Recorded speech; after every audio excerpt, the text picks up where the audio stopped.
निश्चितपणे ताई आपण जी सूचना केली याच्यामध्ये आपण गोल्ड व्हॅल्युअर्स असोसिएशनचा देखील समावेश करू, त्यांचं देखील मार्गदर्शन याच्यामध्ये घेऊ. ठीक आहे. सन्माननीय शशिकांत शिंदे, लक्षवेधी दुसरी. हॅलो, माने सभापती महोदय, खरं म्हटलं तर या असलेल्या लक्षवेधीमध्ये मागच्या वेळेला सुद्धा मी पेनड्रॉईव्ह दिला होता. राज्य सरकारच्या पाठबळामध्ये काही अधिकारी इतके मस्तवाल असतात, राजकीय पाठबळ मिळालं की सामान्यावर अत्याचार करणे आणि राजकीय संरक्षणाखाली अन्याय करण्याची भूमिका या ठिकाणी केली जाते. सभापती महोदय, आम्ही सभागृहामध्ये हा विषय मांडतोय. या उत्तरामध्ये माझी हरकत आहे. या उत्तरामध्ये त्यांनी ज्यावेळेला स्पष्टीकरण केलेलं आहे, या कोरेगाव मध्ये नोंदवहीमध्ये जे अंमलदार अवैध धंदा कारवाई करण्यासाठी गेले होते त्यामध्ये कोणीही ड्युटीवर कर्मचारी उपस्थित नव्हता आणि त्या कोणत्याही कर्मचाऱ्याचा उल्लेख कागदोपत्री ही रॅकेट आहे. हा जो पोलीसवाला आहे हा मंत्री महोदय वसुली करतो, त्याची तिथे ड्युटी नाही. आणि परवाच्या दिवशी ह्या पॅन्ड्रोची चौकशी झाली. या चौकशीमध्ये ज्याला चौकशीमध्ये बोलवलं त्यांनी वस्तुस्थिती तर सांगितलेली आहे की या असलेल्या चौकशीमध्ये त्यांनी स्पष्ट शब्दात सांगितलंय, उल्लेख केला की मला कशा पद्धतीने या ठिकाणी बोलवलं गेलं. त्यांनी सांगितलेलं आहे, अक्षय शिंदे, नागराज कदमने पोलीस स्टेशनला बोलून माझ्याकडून पैसे घेतले, मारहाण केली आणि त्यांचा मोबाईल ट्रेस करा, ते तिथं होता अक्षय शिंदे. आणि त्याचबरोबर या संदर्भामध्ये सीडीआर जरी चौकशी केली तर तो तिथं होता हे सिद्ध होईल. स्वतः ज्यांनी तक्रार करायला बोलवलं त्यांनी तुमच्या डीवायएसपीकडे स्टेटमेंट दिली आहे. मग ही स्टेटमेंट दिलेल्या असताना या स्टेटमेंटमध्ये तो तिथं नव्हता असं सांगणं म्हणजे उत्तरामध्ये विसंगती आहे. खोटं उत्तर कोणी दिलं त्याच्यावर पहिली कारवाई करणं गरजेचं आहे. सभापती महोदय, दुसरं उत्तर आपण दिलेलं आहे. त्या उत्तरामध्ये आपण सांगितलं की अमुक अमुक रमेश सीताराम साकवाळ आणि तिथले सरपंच हे तिथे गेले असताना त्यांच्यावर मारहाण झाली. 2च व्यक्ती होत्या, त्याच्यात 18 लोकांची नावं निवडली. त्यांनी सांगितलं सीसीटीव्ही फुटेज, मी स्वतः मोर्चा काढला होता, सीसीटीव्ही फुटेज चेक करा. सीसीटीव्ही फुटेज घेतलं नाही. मी एसपीशी बोललो, डीवायएसपीशी बोललो, ती चौकशी तुम्ही डीवायएसपीकडे लावली. ते डीवायएसपी काहीच करू शकत नाही, एसपीच काही करू शकत नाही. अशी वस्तुस्थिती असताना आपण तिथं सांगितलं की ही कलम लावली.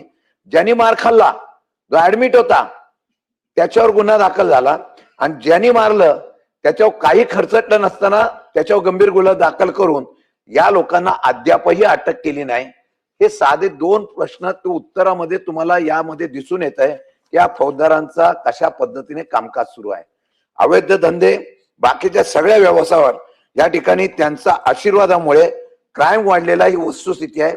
मी म्हणतो म्हणून नव्हे, तुमच्यात हिंमत असेल तर परवाच्या दिवशी सुद्धा 4 अल्पवयीन मुली या गेल्या 2 महिन्यामध्ये या ठिकाणी गेल्यानंतर पालक त्या ठिकाणी तक्रार केला, गेल्यानंतर त्यांची तक्रार घेतली नाही. एक घेतला, कबूल करतो, धाडस वाढतंय. परवाच्या दिवशी सुद्धा एक मुलगी गेली आणि तक्रार करा आई वडील गेल्यानंतर त्यांची तक्रार घेत नाही. म्हणजे हे प्रकार जे वाढायला लागलेले आहे. एका मुलीने आत्महत्या केली तिला छेडतात म्हणून, आणि बिंगो या सगळ्या याला पूर्णपणाने हप्तेबाजी चालू आहे. पूर्ण त्या ठिकाणी आशीर्वाद आहे, त्याला पाठबळ आहे राजकीय. मला कल्पना आहे तुमच्यात हिंमत असेल कारवाई करून दाखवा, आणि जर नसेल तर याच्या पुढे कुठला गुन्हा घडला तर त्याची सरकार जबाबदारी घेणार आहे का, ही आरोप मी कर्त्याने करतोय. एसपींच्याकडे तक्रारी गेल्या, मोर्चे गेले, डीवायएसपी कडे गेल्या, कोणीही काही करू शकत नाही. कारण माझा गॉडफादर कोणतरी इथं सरकारमध्ये बसलेला आहे, हा भ्रम त्या अधिकाऱ्याचा आहे. मोर्चामध्ये तुम्हाला खोटं सांगत नाही, एखाद्याने घोषणा दिली पोलीस स्टेशन मधून, तो माणूस पीआय त्याच्यावर धावत गेला, कोणी आवाज दिला मला सांगा. आमच्या समोर अशा प्रकारची दादागिरी एखादा पीआय करतो. आणि मी मागेही सांगितलं माझा काही संबंध नसता माझ्या घरी हा पोलीस हवालदार गेला, एक आरोपी आहे ज्याच्यावर आरोप झाला म्हणून सांगितलं, तो माझ्या बंगल्यात आहे का चेक करायला गेलाय. ही दादागिरी आहे. विरोधक आहे म्हणून आम्ही बोलतोय असं नाही. 35 वर्षाच्या कालावधीमध्ये एकदाही आम्ही एखाद्या अधिकाऱ्यावर तक्रार केली नाही, आमचा इतिहास आहे. परंतु दुर्दैव असा आहे की एखादा अधिकारी एवढा मुजोरपणाने वागत सुद्धा, सातत्याने त्याच्यावर तक्रार होऊन सुद्धा कारवाई केली जात नसेल, गुन्ह्याची यादी तुमच्याकडे पाठवतो, पेनड्राईव्ह तर पाठवला, यादी पाठवतो, कलमा सकट, वेळे सकट सगळा, आणि त्या असलेल्या पीडित मुलीच्या वडिलांनी दिलेली स्टेटमेंट पाठवतो. त्या मुलीला जर तिथं संरक्षण देण्याच्या संदर्भातली मागणी करताना त्या मुलाला आणि त्या वडिलांना जर त्या ठिकाणी दादागिरी केली जात असेल पोलीस स्टेशनला, ते किती गांभीर्याने आहे. म्हणून सरकारच्या त्यांना कारवाई करण्याची हिंमत आहे का? आणि या सर्व गोष्टीची मी पुराव्यासकट देतो, चौकशी करून त्या अधिकाऱ्यांची सातारा जिल्ह्याच्या एसपी कडून चौकशी काय होणार नाही. तुम्ही त्या ठिकाणी वेगळ्या सचिवाच्या माध्यमातून ही चौकशी करून जे काय एसीएस होमच्या वतीने आपण चौकशी करून त्याच्यावर कारवाई करणार का? आणि त्याच सत्य आढळल्या त्याला निलंबित करून त्याच्यावर कारवाई करणार का? एक प्रश्न. आणि या असलेल्या तक्रारीची पूर्णपणाने माहिती घेऊन जी माहिती आम्ही देतो ती सत्य मानून, त्यात जर चुकीचं असेल तर मी माफी मागेल, पण सत्य असेल तर कारवाई करण्याचा आपण धाडस दाखवणार आहात का? सभापती महोदय, सन्मान्य शशिकांत शिंदे साहेब या सभागृहाचे ज्येष्ठ सदस्य आहेत. त्यांचं म्हणणं आहे की सातारा जिल्ह्यातल्या कोरेगाव पोलीस स्टेशन अंतर्गत असलेल्या कर्मचाऱ्यांच्या मार्फत, अधिकाऱ्यांच्या मार्फत त्या ठिकाणी पदाचा गैरवापर करून मनमानी कारवाया करणे, कोणताही गुन्हा केलेला नसताना निरपराध लोकांवर त्या ठिकाणी खोटे गुन्हे दाखल करणे, अशा पद्धतीचं कामं करण्यात येते. आणि दुसऱ्या साईडनी असं पण आहे की त्या मोठ्या प्रमाणात त्या ठिकाणी अवैध धंदे वाढलेले आहे. शिंदे साहेब, या ठिकाणी ऑलरेडी दारूबंदीचे जवळजवळ 53 गुन्हे दाखल करण्यात आले आहे आणि 53 त्या ठिकाणी केसेस दाखल करण्यात आलेले आहे. जुगाराचे 51 गुन्हे दाखल करण्यात आले आहे, 51 जणांवर गुन्हे उघड झाले आणि जवळजवळ 53 लोकांवर त्या ठिकाणी आरोपी देखील करण्यात आलेले आहे. या संदर्भात पोलीस महासंचालक यांच्या मार्फत आपण अहवाल मागून घेतला, कारण आपण प्रश्न देखील उपस्थित केला होता याच्या आधी या संदर्भात. ह्याच विषयानं आपण प्रश्न उपस्थित केला होता. पोलीस महासंचालक महाराष्ट्र राज्य मुंबई यांच्याकडून जो अहवाल शासनास प्राप्त झाला आहे, त्यांचं म्हणणं आहे की या ठिकाणी प्रभारी म्हणून कार्यरत असलेला अधिकारी हा जो त्या ठिकाणी पोलीस स्टेशनचा कार्यभार स्वीकारला आहे, त्यांनी कार्यभार स्वीकारल्यापासून त्या हद्दीतील अवैध धंद्याचे समूळ उच्चाटन करण्याच्या अनुषंगाने वेळोवेळी प्रतिबंधात्मक आवश्यक ती कारवाई केली आहे. अवैध धंदे करणाऱ्या गुन्हेगारांच्या कृत्यांना आळा घालण्याचा प्रयत्न करण्याचा निदर्शनास आलाय, असा अहवाल पोलीस महासंचालक महाराष्ट्र राज्य यांच्यातर्फे त्या ठिकाणी आला. तरी देखील आपण सभागृहाचे ज्येष्ठ सदस्य आहात, आपण दिलेली माहिती देखील त्या ठिकाणी खोटी राहू शकत नाही. आपण एक पेन ड्राईव्ह दिलेला आहे आणि आपण स्वतः सांगितलं की त्या पेन ड्राईव्हच्या माध्यमातून जे काही त्या ठिकाणी कार्यवाही चौकशी त्या ठिकाणी सुरू झालेली आहे, ह्या चौकशीचा अहवाल आल्याबरोबर जर का संबंधित व्यक्ती दोषी असेल तर निश्चितपणे कारवाई करण्यात येईल. सांगतो ही अजून एक माहिती आपण दिली. बरोबर आहे, एक माहिती आपण दिली की चार अल्पवयीन मुली गायब असल्याची माहिती आपण त्या ठिकाणी दिली आणि तक्रार दाखल होत नसल्याची देखील आपण माहिती दिली. आपण ही माहिती दिली, ह्या अनुषंगाने लवकर तात्काळ चौकशी करण्यात येईल आणि जर का त्या मुली गायब झाल्या तर गुन्हा दाखल करण्यात येईल.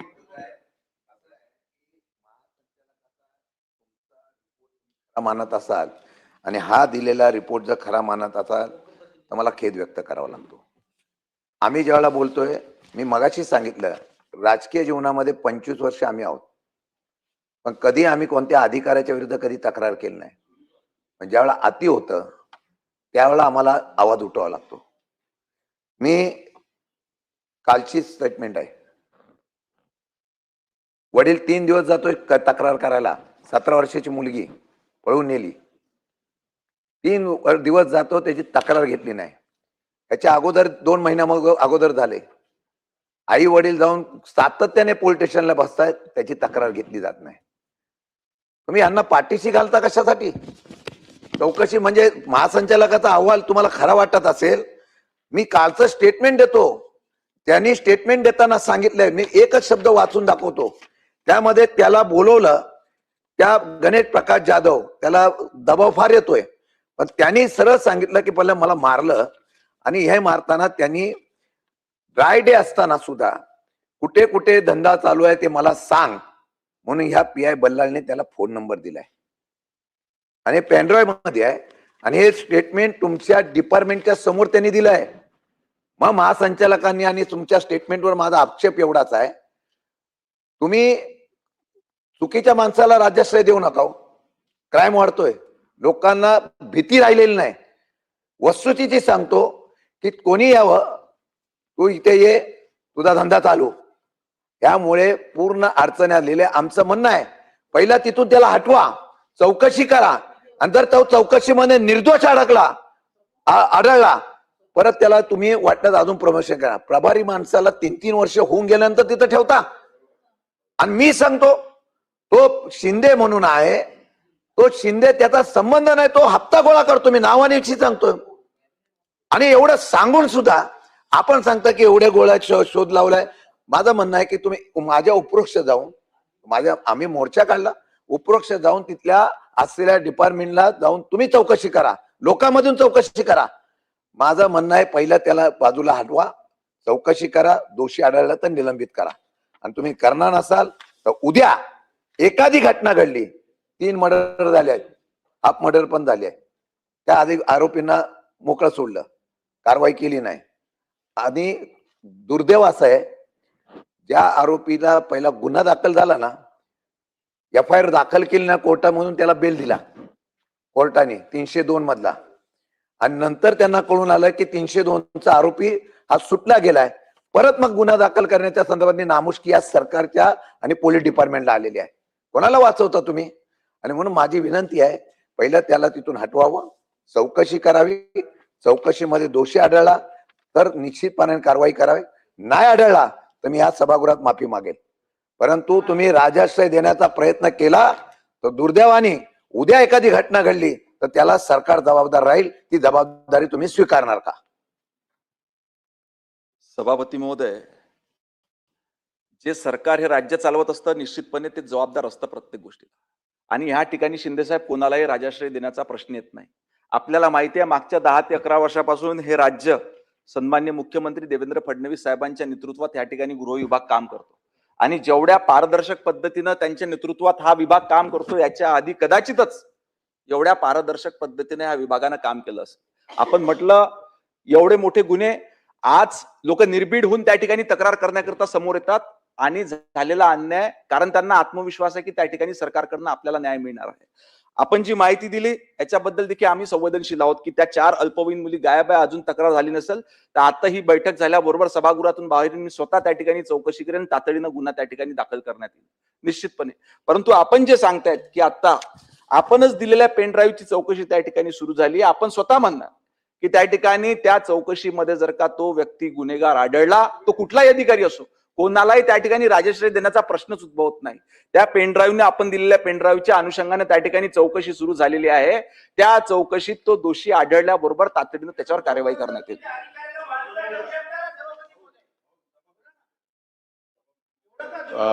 आभारी आहे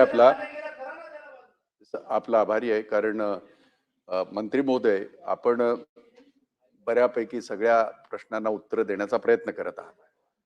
2 गोष्टी आपल्याला मान्य कराव्या लागतील. त्या अशा, आपल्या जागा बदलतील इकडून तिकडून, परंतु अशा पद्धतीने असे मस्तावलेले जे लोक आहेत त्या लोकांना कायद्याची भीती राहिली पाहिजे. साधं आता सांगितलं की त्या अल्पवयीन मुलींना झालं तर आता हे संपल्यावर आम्ही आदेश देऊ.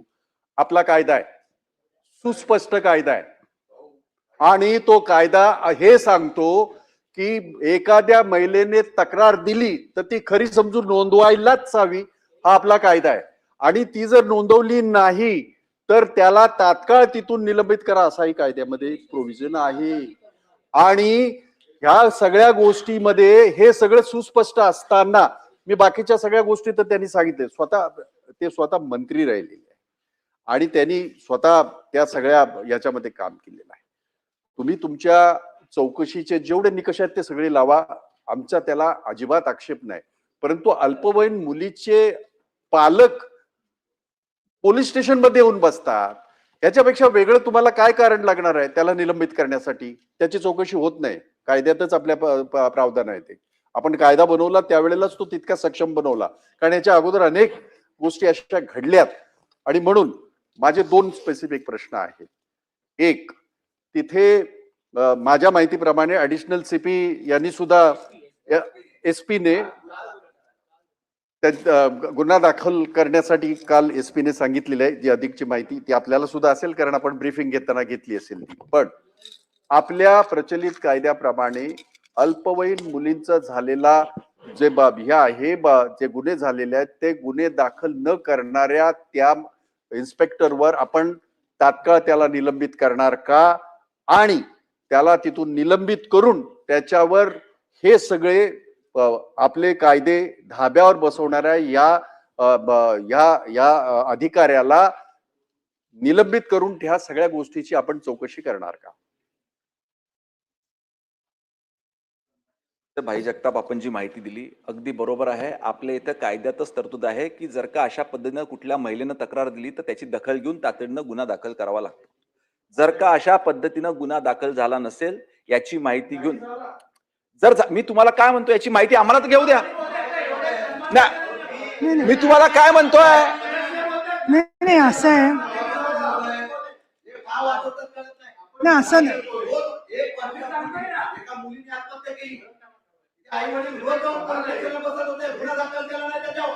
नाही नाही असं, एक मिनिट, तुम्हाला असत्य धरलेलं नाहीये. मंत्री महोदयांची मी बाजू घेण्याचा प्रश्न नाहीये, पण ते सातत्याने सांगतात की मी चौकशी करून कारवाई करतो. तर तुमचं सत्य मानलंय म्हणूनच चौकशीचं म्हणणं ते मान्य केलंय ना. त्यामुळे अशा वेळेला आपण तिथलं नाही ते चौकशी करून दोन गोष्टी सेपरेट. शासनाचं काम न्याय देण्याचं काम आहे. दोन्ही बाजू तपासणं आवश्यक आहे. स्थानिक राजकारणामुळे जर का एखाद्या अधिकाराचा बळी जात असेल तर ते देखील बरोबर नाहीये. त्याच्यामुळे चौकशी केली पाहिजे. सभापती महोदय, जी काही चौकशी करून निश्चितपणे कारवाई करण्यात येईल. ऐकून घ्या. नाही हरकत कशाबद्दल घेतली, कुठल्या नियमाने हरकत घेतली तुम्ही, कुठल्या नियमाने? स्थानिक राजकारणाचा कधी मी फायदा घेतलेला नाही. अति झालेला आहे. तुम्ही स्थानिक राजकारणाचा कोण त्याला? सन्माननीय शिंदे साहेब, नाही पण तुम्ही नामर्द वगैरे हा शब्द बरोबर नाही. अहो शिंदे साहेब, सन्माननीय शशिकांतजी शिंदे, अहो शशिकांतजी शिंदे, हिमतीचा प्रश्न त्यांनी परत सांगितला.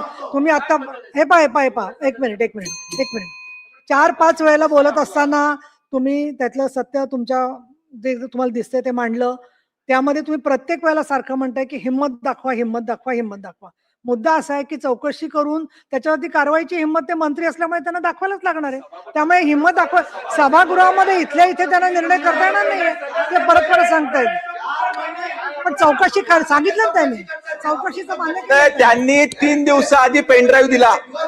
त्या पेनड्राईव्हच्या अनुषंगाने चौकशी त्या ठिकाणी सुरू झाली आहे.